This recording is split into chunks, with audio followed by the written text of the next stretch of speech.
Get in here now, trying to clip some ankles here. Karpe gets a kill on to Zebozai. The Boston Uprising player DreamKazper is suspended indefinitely following allegations made against him. The Sombra meta begins to rise up, and New York decimates London. We've got all the latest this week's games. An underage Overwatch League fan came forward with allegations that she had been approached on Twitter by the Boston Uprising player DreamKazper, who would eventually engage inappropriately with her through Twitter messages, FaceTime video calls, and Snapchat. Her allegations are backed up by a series of screenshots, including conversations between the two of them and photographs of DreamKazper. The Overwatch League and Boston Uprising have both made statements suspending DreamKazper indefinitely while the situation is investigated. The young girl who came forward is reportedly just 14 years old, and according to her, DreamKazper was aware of her age from an early point in their relationship. She posted a Google document detailing her side of the story, claiming that on Snapchat and FaceTime, sexually explicit images were exchanged between the two of them. These are of course very serious accusations that extend far beyond the Overwatch League. A number of parties are investigating the situation, including Blizzard, the Boston Uprising organisation, and a number of reporters. It's likely that law enforcement will also be involved soon, if not already. This story is still developing, so we'll be sure to update you in future videos. The Philadelphia Fusion's DPS player EQO was also in trouble this week and was fined $1,000 by Blizzard for making a racially insensitive gesture on his stream. The Philadelphia Fusion themselves then followed this up with the announcement that they will be suspending EQO for 3 games, revoking his streaming privileges until June 17th, and issuing him with an additional $2,000 fine. But that is not all. Because of that, he himself decided to donate $3,000 to the Anti-Defamation League's No Place for Hate campaign, to which then the Fusion responded with not just matching his donation, but also donating his fine plus the fine, so like matching the fine plus the donation, which leads to an overall donation of $10,000 US, which the Fusion will be donating to this campaign. One of the biggest questions going into Stage 3 was what impact the changes to Sombra would have.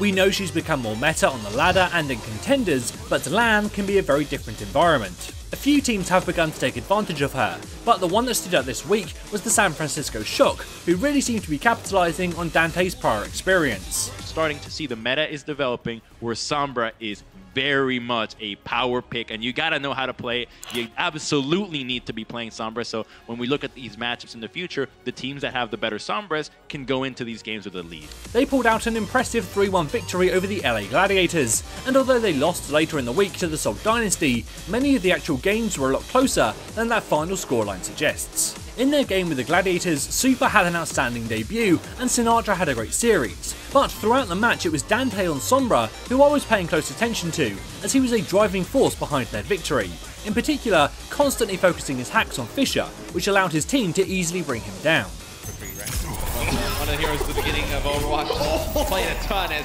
a hack goes up on the Fisher. Didn't expect that. Gets dropped instantly. It's well known that the Gladiators are heavily reliant on Fisher's performance, and the debilitating effects of Hack made him unable to make the space that the rest of his team really needs. Following the game, Fisher and Asher both took to Twitter to congratulate Shock on the win, but also specifically mention how impactful Dante Sombra was in the match. Sombra's ability to specifically target a team's most valuable players could be very important in the league, and her kit is very effective against many of the most popular heroes for most teams. They dropped it, drop. Play. Monkey point. What's it? Dive over. He's up top. I'm shooting Diva. Monkey drops. Break that. Wait, Tracer now, Mason now. Monkey.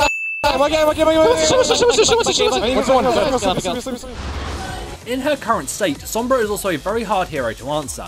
Many teams have chosen to swap to McCree with the hopes of landing a flashbang on her, but McCree himself is very susceptible to being dived by the rest of the team. Other heroes like Junkrat can indirectly counter her with lots of spam, but that's not a perfect answer on every map. All of this together could see the league going into a more Sombra-centric meta, where she's either initiating an eye out next week to see if other teams begin to integrate her more into their lineups. This could be a very interesting story to watch develop over the stage. Off. EMP. Just giving him that heal. Yeah, Dante's got it yet again. Unbelievable. Shortfall can't do anything with that one, and Sinatra finds him anyway. Now Bishu, it's a hack for good measure after the EMP came out, and now it's going to be an absolute bloodbath. The Outlaws had a great start to the week as they proved to be the London Spitfire's kryptonite for a 3rd time. Wants to hit the riptire, but he's not going to find it this time. Both supports. However, their second match did not go as well, as the Boston Uprising walked right through them in a dominant performance. There was almost no way the Outlaws could have been prepared for what the Uprising threw at them, as they had so many looks that we hadn't seen before, and they were specifically tailored to deal with the Outlaws. The coaching staff for the Outlaws are going to have a lot to work on over the next week, as now that Boston have laid out numerous counters to the Outlaws' anti-dive strategies, other teams will also be taking note. Tried to go for a hold and hook combo, but Muma ended up using his fortify, so he flies up further and you can't predict the hook on him. I love it. The Uprising first toppled the Fusion before putting in that amazing performance against the Outlaws.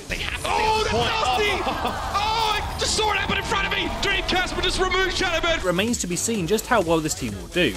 I still rate Gamzu as one of the best Winstons in the league, and Striker is the unsung hero of their DPS, but there's no getting around the fact that DreamKazper brings a lot to this team. Where does Striker go with this one? I mean, this little window here allows Striker to put a Riptide in the back pocket of the Outlaws. And, yeah, drops in on Jake.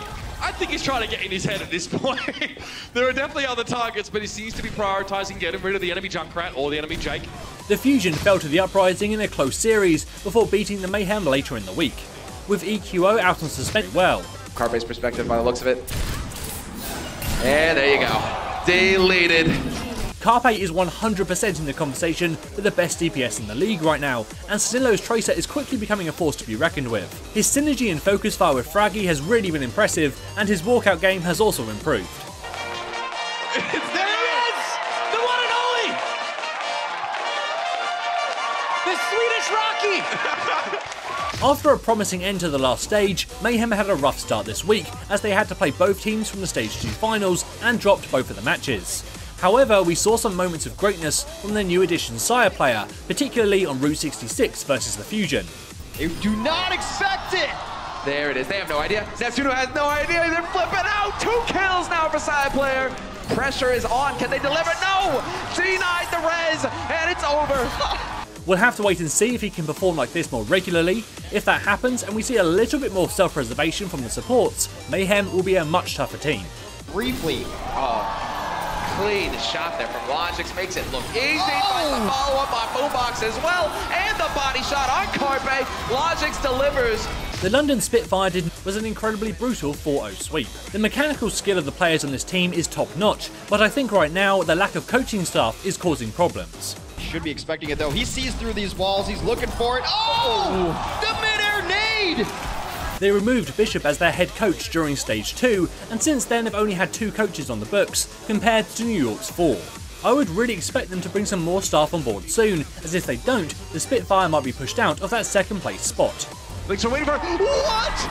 London, reset the sign. You serious? Reset the sign, Jack. I'm sorry, man.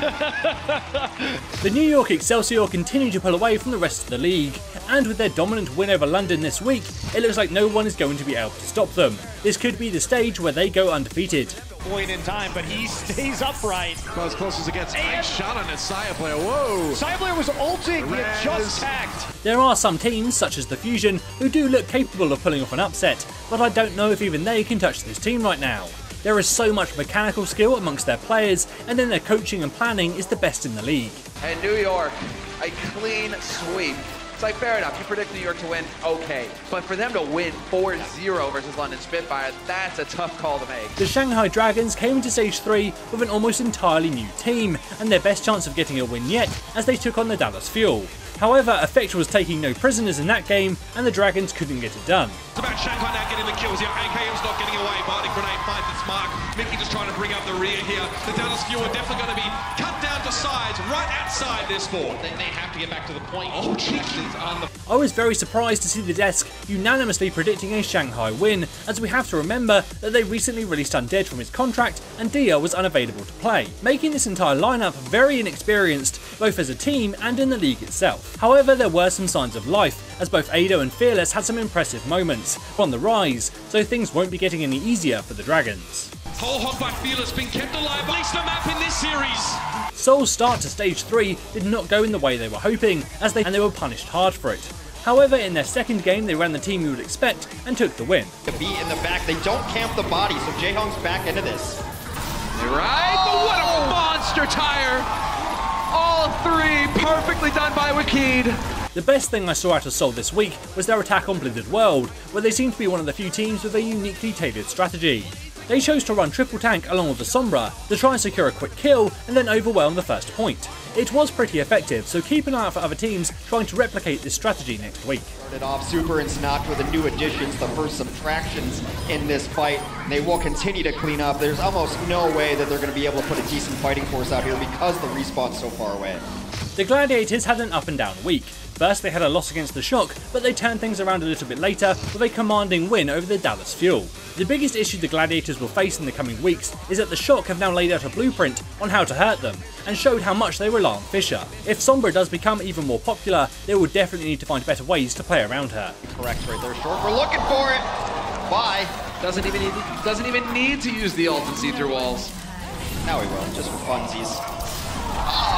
Sick.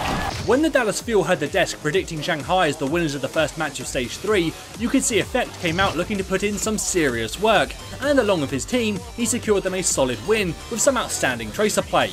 However, that wasn't enough to beat the Gladiators later in the week. This guy was honestly unreal. Like, he had a monstrous performance that you only really see every couple of games, and it's surprising as well because Effect wasn't playing as well in the previous matches, but now we see him. I mean, he was on fire. Dallas will be joined by their new main tank player OGE next week, and hopefully we will see them finally stabilise their roster. Their next 4 games will be very important to watch, as this is when they need to start showing progress. They don't even need to necessarily win, they just need to prove that they're able to compete. Nice.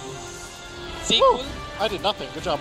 I did nothing either. I did a lot. Me too, I did nothing. The Valiant smashed their way through week 1 with their newly formed roster, taking a 4-0 victory over Seoul and then Shanghai. Space coming in on the Diva has really helped them, and rightfully so, he was awarded Player of the Match for his debut. They need to make something out of this Zenyatta, although Agility is going to try to do just that. With the blade, gets 3. Whoa, K-Curry finds a return kill onto Soon. Custa gets a res onto Faith though, so Valiant not done just yet. I do think it's fair to say that Seoul underperformed in their game, which we can attribute to them not running their core team. But a win is a win, and this could really pay off for the Valiant further down the line. A victory over a top 4 team really helps your chances of reaching the stage playoffs. I mean, Valiant looking good with some of their newer roster swaps. Space having a pretty great debut. Fantastic. Here in the Overwatch League. Custa looking good as we're used to from him. The Shock are another team looking very different to what they did a few weeks ago, with many of their players now turning 18 and being able to play. They pulled off the upset against the Gladiators to start off the week, and although they got swept by the Seoul Dynasty, many of those games were very close. Wait, they get it. They backcapped it. Are you kidding me? Sorry. Are you kidding me? We're so distracted by the forward hold by Seoul that the entire time San Francisco pushed the payload through. They can't even believe it. Look at Moth. He's shaking his hands like, what's going on? And this isn't even their final form, as they're still in the process of integrating some new signings. I don't think that anyone can underestimate the Shock anymore, and if teams do, I believe we're going to see some more upsets. So, Hellpack hacked. Look at this. Very quickly they're going to move forward and try and deny the high ground away. Now, Super doesn't... Is he feigning? Is he faking? Does he not want to go on that high ground? I'm not really sure, but Chaz is down already. Shortfall's missing. That's it. That's the opening they're looking for. Nevix is missing, but there's still a big main tank here in the form of Super to give that protection. And it's worked. Dante with the space he was given fights Fisher. Big Goose is down now. Bishu is just going to be desuited.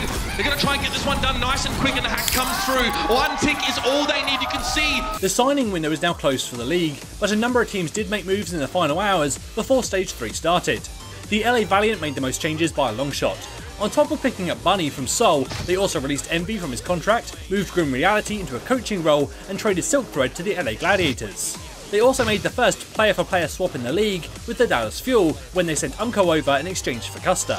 I think the mentality that Valiant is looking to get, which is like very positive and always focused on improving and try to sort of like bring a team together for like morale, is one of the main reasons I joined. The Valiant also picked up KFS and Finzi, as well as posting on Twitter that they were in the process of finalising a 12th player joining the team that so far hasn't been announced. The Shanghai Dragons and San Francisco Shock also made last-minute signings to bring themselves up to the 12-player limit.